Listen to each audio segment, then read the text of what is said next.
ஓம் குருவே போற்றி. Hi friends, இந்த நாள் உங்கள் அனைவருக்கும் மகிழ்ச்சி நிறைந்த நாளாக அமைந்திட இறைவனை வேண்டி வீடியோவுக்குள் அழைக்கிறேன். நாம் ரமண மகரிஷி ஐயாவின் ஆன்ம விசார உபதேசங்களில் சென்ற வீடியோவில் தாரகாவனத்தில் ரிஷிமார்கள் தாங்களே ஜபதபத்தை அனுசரிப்பதிலும் யாகாதி கர்மானுஷ்டானங்களை புரிவதிலும் வல்லவர்கள் என்றும் அதனால் எளிதில் முக்தி அடைந்து விடலாம் என்ற அவர்கள் இருமாப்பையும், தாங்களே கற்பில் சிறந்தவர்கள் என்ற ரிஷி பத்தினிகளின் கர்வத்தையும் ஒடுக்க சிவபெருமான் விஷ்ணு பகவானுடன் மாறுவேடம் பூண்டு தாரகாவனம் செல்ல அவர்கள் மதிமயங்கி நின்றதையும், பின் தங்கள் தவற்றை உணர்ந்து ஏக பரம்பொருளான பரமசிவனிடம் மன்னிப்பு கோரி தங்களுக்கு நல் உபதேசம் செய்தருளும்படி மன்றாடியதையும் கண்டோம். இந்த நிகழ்வு நம் அனைவருக்குமே ஒரு சிறந்த பாடமாகவே அமைந்தது என்றே கூறலாம். என்ன பாடம் என்றால், நாம் தான் அனைத்து காரியங்களையும் செய்ய வல்லவர், நம் திறமைக்கு முன் மற்றவர் திறமையும் எடுபடாது என்ற வீண் இருமாப்பும் கர்வமும் ஒருபோதும் நம்மை ஆட்கொள்ள விடக்கூடாது என்பதுதான். இந்த வீடியோவில் சென்ற வீடியோவின் தொடர்ச்சிதான் பார்க்க போகிறோம். ஏகான்ம பஞ்சகம், ஒரு சுவையான அப்பளப்பாட்டு, அது தோன்றிய விதம், ஐயே அதிசுலபம் ஆன்ம வித்தை என்ற கீர்த்தனையை பகவானின் தலையாய சீடரான முருகனார் எழுதத் தொடங்கி, பின் இறுதி பகுதியை பகவானே எழுத வேண்டும் என்று வேண்டிக் கொண்டதையும், மேலும் பகவத் கீதாச்சாரம், தட்சிணாமூர்த்தி தோத்திரம் போன்ற பல ஞான விஷயங்களை தெரிந்து கொள்ளப் போகிறோம். வாங்க வீடியோவுக்குள் போகலாம். 7. பகவானின் பிற படைப்புகள் தொடர்ச்சி. உள்ளது 40 அனுபந்தத்தை தொடர்ந்து உபதேச நூன் மாலையில் ஏகான்ம பஞ்சகம் இடம்பெற்றுள்ளது. இது பகவானால் பரிசோதனை நிமித்தமாக சமஸ்கிருதத்தில் எழுதப்பட்டு பின்னர் அவராலேயே தமிழில் மொழிபெயர்க்கப்பட்டது. இப்பஞ்சக பாடல்களில் பகவான் நான் என்னும் தன் உண்மை உணர்வை மறந்து உடலே தான் என்று எண்ணி எண்ணிலா பிறவிகள் எடுத்து இறுதியில் தன் ஆன்ம உணர்வை எட்டுதல் உலகமெங்கும் கண்டு வருவதாக காணும் கனவிலிருந்து விழித்தெழுவது போலவாகும். திரைப்படத்தில் தோன்றும் துணிமணிகள் வெறும் நிழற்தோற்றமே.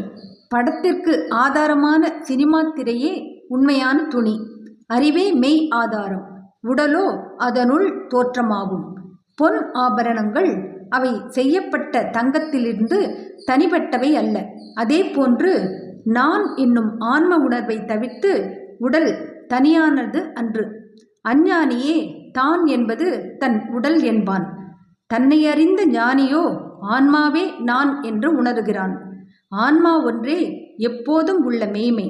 அந்த நிரந்தர வஸ்துவாகிய மெய்ப்பொருளை ஆதி குருவாகிய தட்சிணாமூர்த்தியும் கூட மௌனத்தின் மூலமாகவே அறிவிக்க வேண்டியிருந்தது என்றால் வேறு எவர் எவ்வாறு வாய்மொழியால் விளக்கக்கூடும் என்னும் உபதேசங்களை அருளியவர் 2வது பாடலில் தமக்கே தனி உரிமையான ஆன்ம விசார முறையை கேலி செய்யும் போக்கில் நான் யார் என்று கேள்வி கேட்டு தெரிந்து கொள்ளும் தேவை ஏற்படும் அளவுக்கா நமது புதுமயக்கம் உள்ளது என்று வருத்தத்தோடு கேட்டு வியக்கிறார். அப்படி கேட்பது நான் எவன், யான் இருக்கும் இடம் எதுவோ என்று மது அருந்தியவன் கேட்பதற்கு ஒப்பாக உள்ளது என்றும் அவர் பரிகசிக்கிறார். தானிருந்து தானாக தன்னை தானான் எவன், யானிருக்கும் தானம் எதுவென கேட்பானுக்கு யான் எவன் எவ்விடம் யானுள்ள என்ற மதுபானையின ஈடுபகர். உபதேச நூன் மாலையில் ஏகான்ம பஞ்சகத்தை அடுத்து இடம்பெற்றிருப்பது அப்பளப்பாட்டு. அப்பளத்தைப் போல் இதன் கதையும் சுவையானது. விருபாட்ச குகையில் பகவானோடு அவரது தாயார் அழகம்மா நிரந்தரமாக வாசம் செய்ய தொடங்கிய சிறிது காலத்திற்கு பிறகு நடந்தது இது. பகவானுக்கு பால்ய வயதில் அப்பளம் சாப்பிடுவதில் அலாதி ஆசை. அழகம்மாவுக்கு ஒரு நாள் அது நினைவுக்கு வர அப்பளம் இடுவதற்கான காரியத்தில் ஈடுபட்டார். அப்போது இயலாமையின் காரணமாக பிள்ளையின் உதவியை வேண்டினார். அதற்கு பகவான், அம்மா, அப்பளத்தை நீயே பண்ணிக்கொள், உனக்காக நான் வேறொன்று பண்ணுகிறேன் என்று சொல்லி அப்பளப்பாட்டை எழுதி தாயாரிடம் கொடுத்தார். அழகம்மாவுக்கு ஏற்கனவே சோற்றுப்பாட்டு, குழம்பு பாட்டு என்று சில வேதாந்த நாட்டுப்புற பாடல்கள் மனப்பாடம். அவற்றை எப்போதாவது அவர் பாடவும் செய்வார். ஆன்ம விசாரத்தை அடிப்படையாக கொண்டு பகவான் அன்னைக்கு எழுதி கொடுத்த இந்த அப்பளப்பாட்டு அவைகளுக்கு அனுபந்தமாக அமைந்தது. ஒரு சமயம் பகவான் கிரிவலம் வந்தபோது உடன் வந்த பக்தர்களுக்கு தானிய உளுந்தை புடைத்து எந்திரத்தில் திரித்து பிரண்டை சாறு, சீரகம், உப்பு, வாசனை பெருங்காயம் எல்லாம் சேர்த்து பிசைந்து உரலிட்டு உலக்கையால் இடித்து பலகை மீது குழவியால் அப்பளமிட்டு பொரித்து புசிப்பதைப் போல சரீரமாகிய நிலத்தில் விளைந்த தான் என்னும் அகங்காரத்தை நான் யார் என்னும் ஞான விசாரத்தில் திரித்து பொடித்து சத்சங்கமாகிய பிரண்டை சாற்றோடு சேர்த்து பக்குவப்படுத்தி ஞானாகினியாய் காயும் நெய்யிலிட்டு பொரித்தெடுத்து வாழும் தனக்கே நானை அப்பளமாய் நொறுக்கி தீனி ஆக்கிட வேண்டும் என்று அப்பளப்பாட்டின் உட்கருத்தை விளக்கினார். அப்பளம் இட்டுப்பாரு, அதை சாப்பிட்டு உன் ஆசையை தீரு. இப்புவி தன்னில் ஏங்கித் திரியாமற் சற்போத சுக சர்க்குருவானவர் செப்பாது சொன்ன தத்துவமாகிற ஒப்புயர்வில்லா ஓர் மொழியின்படி என்று பல்லவி அனுபல்லவி தொடங்கி 4 சரணங்களோடு முடிகிறது இந்த பாட்டு. அப்பளப்பாட்டை தொடர்ந்து ஸ்ரீ ரமண 102 உள்ளது ஆன்ம வித்தை என்னும் கீர்த்தனை. பகவானின் தலையான சீடரான முருகனாரே இக்கீர்த்தனையின் தோற்றத்திற்கு காரணமானவர். கோபாலகிருஷ்ண பாரதியாரின் நந்தனார் சரித்திரத்தில் ஐயே மெத்தக்கடினம் என்ற தமிழ் உலகம் அறிந்த கீர்த்தனை ஒன்று உண்டு. முருகனார் அந்த கீர்த்தனையின் மெட்டை வைத்து பொருளை மட்டும் மாற்றி ஐயே அதிசுலபம் ஆன்ம வித்தை என்று எழுதத் தொடங்கி உள்ளங்கை நெல்லிக்கனி கூட பொய்யாகி ஒழிய மிகு மெய்யாய் உள்ளது ஆன்மா, மெய்யுணர்வு பேரின்பம் அவ்வளவு தெளிவானது, அடிப்படையானது, ஐயமற்றது. இதனை அறிவோம், அறிபடு பொருள் என்று பிரித்து கூற தேவையின்றி வகையின்றி இன்பமே உள்ளது என்னும் பொருள் அமைய ஐயே அதிசுலபம் ஆன்ம வித்தை, ஐயே அதிசுலபம் நொய்யார் தமக்குளங் கையா மலகக்கனி பொய்யா மொழிய மிகு மெய்யா உளதான்மா மெய்யாய் நிரந்தரந்தானையா திருந்திடவும் பொய்யா முடம்புலக மெய்யா முளைத்தெழும் பொய்மையார் நினைவனும் முய்யா தொடுக்கிடவே மெய்யா ரிதயவெளி வெய்யோன் சுயமான்மா விளங்குமே இருளடங்குமே இடரொடுங்குமே இன்பம் பொங்குமே என்று பல்லவி அனுபல்லவி சரணம் ஆகியவற்றை எழுதியவர் மேலே தொடர்ந்து சொல்ல வேண்டிய கருத்தை பகவானால் மட்டுமே சொல்ல முடியும் என்று உறுதியாக தீர்மானித்து கீர்த்தனையை அத்துடன் நிறுத்தி பகவானிடம் அதை பாடி முடித்தருளும்படி வேண்டினார். பகவானும் தமது ஆத்ம சீடரின் வேண்டுகோளை ஏற்று மேலே தொடர்ந்து 4 சரணங்களை எழுதி அக்கீர்த்தனையை முடித்தருளினார். பகவான் இறுதிச் சரணத்தில் விண்ணாதிய விளக்கும் கண்ணாதிய பொறிக்கும் கண்ணாமன கணக்கும் கண்ணாய் மன விளக்கும் விண்ணாயொரு பொருள் வேறின்னாதிருந்தபடி உன்னாடுளன் தொளிரும் அண்ணாமலையன் ஆன்மா காணுமே அருளும் வேணுமே அன்பு பூணுமே இன்பு தோணுமே என்று பாடி இதை உண்மையில் பாடுவது முழுமுதற் பொருளான நான் என்னும் ஆன்மாவாய் உள்ளே ஒளிரும் அண்ணாமலையே என்று அறிவிக்கின்றார். இவ்வாறு மகரிஷி அறிவித்ததன் மூலம் மலைக்கும் அவருக்கும் நடுவில் நீடித்திருந்த நெருக்கமான பிணைப்பு புராதன நம்பிக்கைக்கும் அவர் போதித்து வந்த அத்வைதத்திற்கும் நடுவில் இருந்த பிணைப்பையே மேலும் மெய்ப்பிக்கின்றது. இம்மலையே சிவனாரின் வடிவம், அனைத்தையும் கடந்த தூய மெய் உணர்வின் நெருப்பு தோற்றம் என்பது புராண கருத்து. மலை மீது நிலைத்த ஆழ்ந்து பற்று கொண்டிருந்த பகவான் ஆன்மாவாக உள்ளே ஒளிரும் அந்த மலையின் உட்கருத்தை விளக்கி முழு முனைப்புடன் மனம் ஆன்மாவில் ஒன்றினாலே போதும், நிச்சயமாய் உள்நாடுபவர் ஒரு கணமாகிலும் வீடு பேறு பெறுவர், எல்லையில்லா பேரின்பத்தை அனுபவிப்பர் என்று உறுதிமொழிகிறார். மொழிபெயர்ப்புகளும் தழுவல்களும். செய்யுள் பகுதி. பகவான் ஸ்ரீ ரமண மகரிஷியின் துதிப்பாடல்கள் உபதேச பாடல்கள் போன்றே பழைய சமஸ்கிருத கிரந்தங்களிலிருந்து அவரால் தமிழில் மொழிபெயர்க்கப்பட்டவைகளும் தழுவல்களாக எழுதப்பட்டவைகளும் ஞான மார்க்கத்தை பின்பற்றுபவர்களுக்கு ஊக்கமும் உதவியும் அளிக்கும் பொருட்டே அருளப்பட்டவைகளாகும். ஆன்ம விசாரத்தால் ஆன்ம தரிசனம் அடைவதற்கு தாம் வகுத்தளித்த வழியை உறுதிப்படுத்தி விளக்குவதற்காக மகரிஷி முடிந்தவரை பழைய கிரந்தங்களையே பயன்படுத்தி கொண்டார். அதிலும் குறிப்பாக ஆதிசங்கரரின் அத்வைத கோட்பாட்டு கிரந்தங்கள் பகவானுக்கு இவ்விஷயத்தில் பெரிதும் பயன்பட்டன. இவ்வாறான பயன்பாட்டினாலேயே ஸ்ரீ ரமண நூற்றிரட்டின் 3வது பகுதியான அனுவாத நூன்மாலையில் முறையே உள்ள தேவிகாலோத்திர ஞானசார விசார படலம், சர்வ ஞானோத்திர ஆன்ம சாட்சாத்கார பிரகரணம் ஆகிய 2ம் பகவானால் மொழிபெயர்க்கப்பட்டன.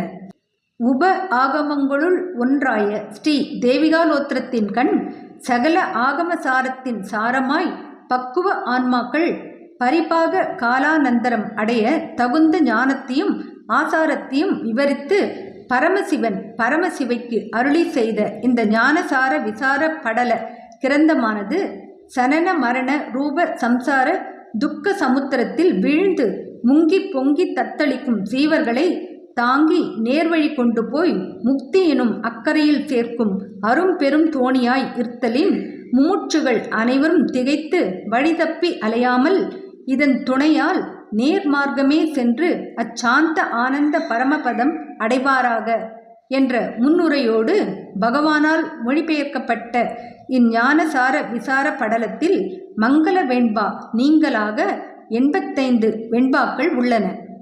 பார்வைக்கு ஒரு வெண்பா. ஞானத்தினாலேயே நன்முத்தி அவ்வண்ணம் மேனைய சித்தி பயனின்றேனும் மூனமாம் போகத்தும் சித்தியினும் பூண்டு மயில் வேண்டிடுவர் சாதகரா உள்ளவர் கடாம். பரமசிவன் பார்வதிக்கு அருளிய உபதேசம் போல ஆன்மாவாம் ஈசன் குகனுக்கருள் செய்த ஆன்ம சாட்சாத்காரமாகுமீ ஆன்மாவா என்னகத்தே இருந்து இன்று தமிழ் சொல்வானம் முன்னவனாய முதல் என்று பகவான் மங்கள வெண்பாவில் குறிப்பிட்டபடி குகனுக்கு ஈசன் அருளிய ஆன்ம சாட்சாத்கார பிரகரணத்தை அவர் 62 வெண்பாக்களில் மொழிபெயர்த்தார்.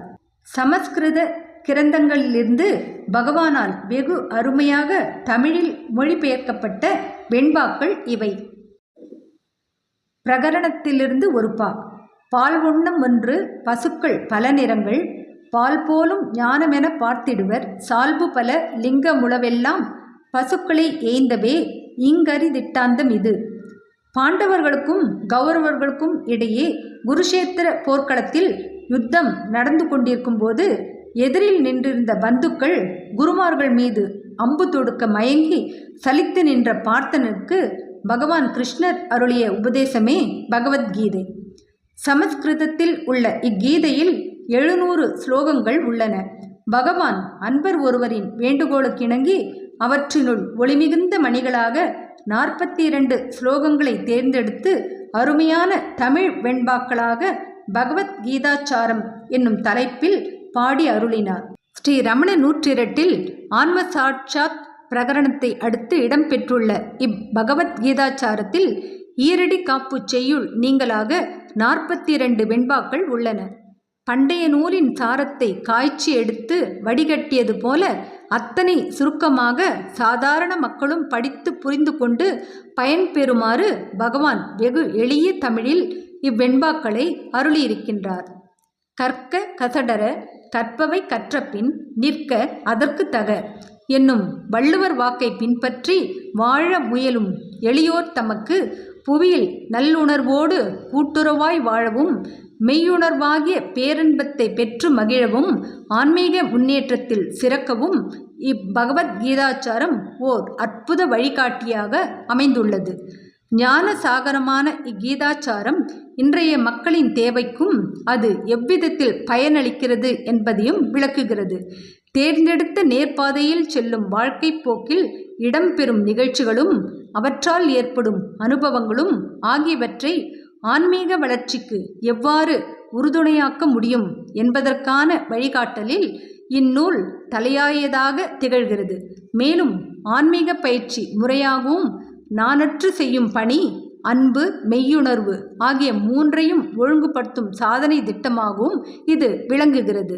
பண்டைய நூலின் ஞான செறிவை இன்றைய புதுயுக சமூகம் தெள்ளென அறிந்துணர்ந்து நல்வாழ்வுக்கு பயன்படுத்தி உய்வதற்கு எளிய நல் வழிகாட்டியாக ரமண பகவான் அருளிய பகவத்கீதாச்சாரத்தின் அனைத்து வெண்பாக்களும் உதவுகின்றன. அவற்றில் பக்தி யோகத்தின் மகிமைக்கும் குரு பக்திக்கும் பொருந்தியுள்ள ஒரு வெண்பா: என்பாலே சித்தமிருத்தி எப்போதும் உள் அன்பாலே பக்தி செய்யும் அன்பருக்கு என்னை அவர் சார்வார், அதனால் அச்சத்புத்தி யோகத்தை ஈவேனான் என் அருளாலேன். ஸ்ரீ ரமண நூற்றிரட்டில் பகவத்கீதாச்சாரத்தை தொடர்ந்து அமைந்திருப்பது தக்ஷணாமூர்த்தி தோத்திரம். ஆதிசங்கரால் சமஸ்கிருதத்தில் அருளப்பட்ட இத்தோத்திரத்தை பகவான் உலக சிருஷ்டிகர்த்தரான பிரம்மதேவரின் மானசீக புத்திரரான சனகர், சனந்தனர், சனத் சுஜாதர், சனத்குமார் என்னும் நால்வரும் சக சிருஷ்டியாதி காரியங்களுக்காக தாம் பிறப்பிக்கப்பட்டமையை பிதாவால் கேட்டு அதில் விரக்தியுற்றவராய் உபசாந்தியையே நாடி அதனை தெளிவிப்பாரை தேடி வரும் அதிதீவிர பக்குவர்களின் பொருட்டு பரம காரணிகனாக சாக்ஷாத் பரமேஸ்வரன் ஆளின் கீழ் தக்ஷணாமூர்த்தமாக மௌனமாய் தன்னிலையில் சின்முத்திரையோடு இருக்க கண்டதும் காந்தம் கண்ட இரும்பு போல் கவரப்பட்டவராய் அவ்வாறே அவர் அருகில் தம் உண்மை நிலையில் அமர்ந்தனர். அம்மோனமாம் தன்னிலை உண்மையை உணரும் சக்தியில்லா உத்தம அதிகாரிகட்கு தடையாய் காணப்படும் உலகமாய் காண்பானாய் காட்டும் ஒளியாய் விரிந்தொடுங்கும் சக்தி தன்னையன்று இன்மையின் எல்லாம் தன்மயம் என்னும் சர்வ ஆத்மத்வத்தை தொகுத்து இத்தோத்திரத்தால் ஆசாரிய சங்கரர் அறிவிக்கலாயினர் என்ற தமது முன்னுரையோடு மங்களப்பா நீங்களாக 11 அருசீர் ஆசிரிய விருத்தங்களாக தமிழில் எளிய அழகு நடையில் மொழிபெயர்த்தார். மௌனமாகிய வியாக்கியானத்தால் தெரிவித்த பரபிரம்ம துரூபனும் பாலனும் பிரம்மனிஷ்ட முனிகரான உத்தம சிஷ்யர்கள் சூழவிருக்கும் குருமூர்த்தியும் தன்னிலேயே ரமிப்பவனும் சந்தோஷமுகனும் ஆகிய பரமபிதாவான அந்த தக்ஷணாமூர்த்தியை நாம் துதிப்போம். உலகமானது கண்ணாடியில் காணப்படும் பட்டணம் போல தனக்குள்ளாகவே இருந்தும் தன் அறியாமையால் நித்திரையால் கனவு போல வெளியில் இருப்பதாக பார்த்து விழித்ததும் தன்னையே காண்பது போல தன்னை அறியும்போது தான் ஒருவனே இருப்பதாக யார் பார்க்கின்றானோ ஆதி குருவான அந்த தக்ஷணாமூர்த்திக்கு நமஸ்காரம். முன்பு விதைக்குள் முளை போல தனக்குள் வேற்றுமையின்றி இருந்த இவ்வுலகத்தை பின்பு மாயையால் பொய்யாய் தோற்றும் தேச கால கர்ம வசத்தால் அநேக விசித்திரமாக சித்தனையும் ஜாலக்காரனையும் போல தன் இச்சை சக்தியால் எவன் வெளியில் விரிக்கின்றானோ அந்த தக்ஷணாமூர்த்தி குருவுக்கு நமஸ்காரம். எவனது உண்மை பிரகாசமே பொய்யாய் தோற்றும் பொருள்களில் விளங்குகிறதோ, எவன் தன்னை அடுத்தவர்களை தத்துவமசி தத் அது துவம் நீ அசி ஆனாய் என்னும் வேத வாக்கால் நேராக அறிவிக்கின்றானோ, எவனை பிரத்யட்சியமாய் கண்டால் பின்னும் இச்சம்சார சாகரத்தில் படிவதில்லையோ, தவத்தினர் அடையும் அந்த குரு தக்ஷணாமூர்த்திக்கு நமஸ்காரம். அநேக துவாரமுள்ள குடத்தினுள் இருக்கும் தீப பிரகாசம் போல எவனது ஞானம் கண் முதலான இந்திரிய வழியாய் வெளிப்பட்டு விளங்க நான் அறிகிறேன் என்பதாக சுயம் பிரகாசனான எவனை அனுசரித்தே இந்த ஜெகமெல்லாம் பிரகாசிக்கின்றதோ அந்த சலனமில்லா தக்ஷணாமூர்த்தி குருவுக்கு நமஸ்காரம். தேகம், பிராணன், இந்திரியங்கள், புத்தி இவை ஒடுங்கின சூன்யம். இவற்றையே தானாக பெண்டுகள், குழந்தைகள், குருடர், சடர் போல உணரும் மூடவாதிகளது உண்மை அறிவின்மையால் உண்டான அப்பெருமயக்கத்தை போக்கும் ஞான குருவான அந்த தக்ஷணாமூர்த்திக்கு நமஸ்காரம். ராகுவால் பிடிபட்ட சூரிய சந்திரர் போல் எப்பொழுதும் உள்ள எவன் மாயையின் மறைப்பால் புருட ஜீவனாய் விரிந்த மனம் ஒடுங்கும்போது தூங்கி மனம் விரிந்து விழிக்கும்போது முன் தூங்கினேன் என்று தனது இருப்பை உணர்கின்றானோ அந்த சராசர சர்க்குருவான தக்ஷணாமூர்த்திக்கு நமஸ்காரம். குழந்தை பருவ முதலனவும் நனவு முதலனவும் மற்றும் எல்லா அவஸ்தைகளும் மாறி மாறி வரினும் மாறாமல் கலந்திருந்து உள்ளே நான் என்பதாக எப்போதும் பிரகாசிக்கும் தன்னை சரணம் அடைந்தவர்கட்கு சின்முத்திரையால் எவன் விளங்குகின்றானோ ஞானாகினி நேத்திரனான அந்த தக்ஷணாமூர்த்தி குருவுக்கு நமஸ்காரம். உலகத்தை காரியம் காரணம் தலைவன் உரிவன் தாசன் உரிமை சீடன் குரு மகன் பிதா முதலிய பேதங்களாக மாயையால் மயங்கி நனவிலும் கனவிலும் காண்கின்ற இப்புருடன் எவனோ உலக குருவான அந்த தட்சிணாமூர்த்திக்கு நமஸ்காரம். பூமி, ஜலம், நெருப்பு, காற்று, ஆகாசம், சூரியன், சந்திரன், புருடன் என்ற சராசரமாய் தோற்றுமிது எவனது அஷ்டமூர்த்தமோ விசாரிப்பார்க்கு பரனாய் எங்கும் நிறைந்த எவனைக் காட்டிலும் அந்நியம் சிறிதும் இல்லையோ அவ்வதிசாந்த கிருபாமூர்த்தியான தட்சிணாமூர்த்தி குருவுக்கு நமஸ்காரம். சர்வ ஆத்மத்வத்தை எல்லாம் தான் ஆதலை தெளிவாக தெரிவித்த இத்துதியை கேட்டல், பொருளை விசாரித்தல், அப்பொருளை தியானித்தல், துதித்தல் செய்தலால் சர்வ ஆத்மத்வ மகா சம்பத்துள்ள ஈஸ்வரத்துவம் சித்தியாவதோடு சாசுவதமான அனிமாதி அஷ்ட ஐஸ்வர்யமும் தானே சித்திக்கும் என்னும் பொருள் கொண்ட இத்தட்சிணாமூர்த்தி தோத்திரத்தின் விருத்தங்களில் 10வது விருத்தம் இது. மண் புலனக்கால் வான மதிகதிரோன்பு மானும் என்றொழில் சராசரஞ்சேர் இது எவனெட்டு மூர்த்த எண்ணுவார்க் இறை நிறைந்தோர் எவனின் அந்நியன் சற்றின்றான் தன்னருட்குருவாம் அந்த தட்சிணாமூர்த்தி போற்றி. அனுவாத நூன்மாலையில் தட்சிணாமூர்த்தி தோத்திரத்துக்கு அடுத்தபடியாக ஆன்மபோதம் உள்ளது. இது ஆதிசங்கரர் சமஸ்கிருதத்தில் அருளிய சிறுநூல். பகவான் விருபாட்ச குகை வாசத்தின் போது அந்நூலை அடிக்கடி விரும்பி படித்து வந்தார். ஒரு சமயம் அந்நூலின் தமிழாக்கம் ஒன்று அவருக்கு கிடைத்தது. அது நீண்ட விருத்தங்களாய் அமைந்திருந்ததோடு மொழியாக்கம் அத்தனை திருப்திகரமாக இல்லை என அவர் அபிப்பிராயப்பட்டார். ஆகவே அதை தாமே தமிழில் மொழிபெயர்க்க தொடங்கி மூல நூலின் 68 பாடல்களையும் அதே எண்ணிக்கையில் வெண்பாக்களாக பாடி அருளினார். இந்நூலின் மங்கள வெண்பா மட்டும் அதிகப்படியாக பாடி முகப்பில் சேர்த்தார். சமைத்த உணவை உண்ணும் மனிதனுக்கு நெருப்பு தேவை. ஆன்மீக பசியை தீர்ப்பதற்கு ஞானத்தை மட்டுமே இன்றியமையாத இறுதி சாதனம்.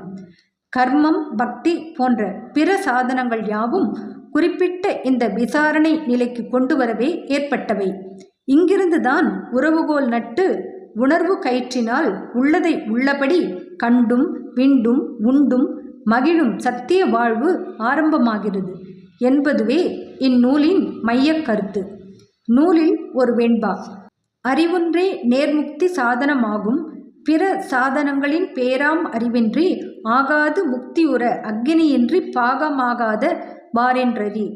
ஆதி சங்கரின் மாணவர் சமஸ்கிருதத்தில் எழுதிய குருஸ்துதி, அத்தாமலகம் ஆகியனவும் பகவானால் தமிழில் அதே பெயர்களில் விருத்தங்களாக மொழிபெயர்க்கப்பட்டு ஆன்மபோதத்திற்கு அடுத்தடுத்து அமைந்துள்ளது.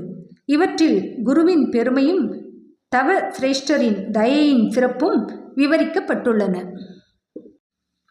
அடுத்து வருவது உரைநடை பகுதி. இதை அடுத்த வீடியோவில் பார்ப்போம்.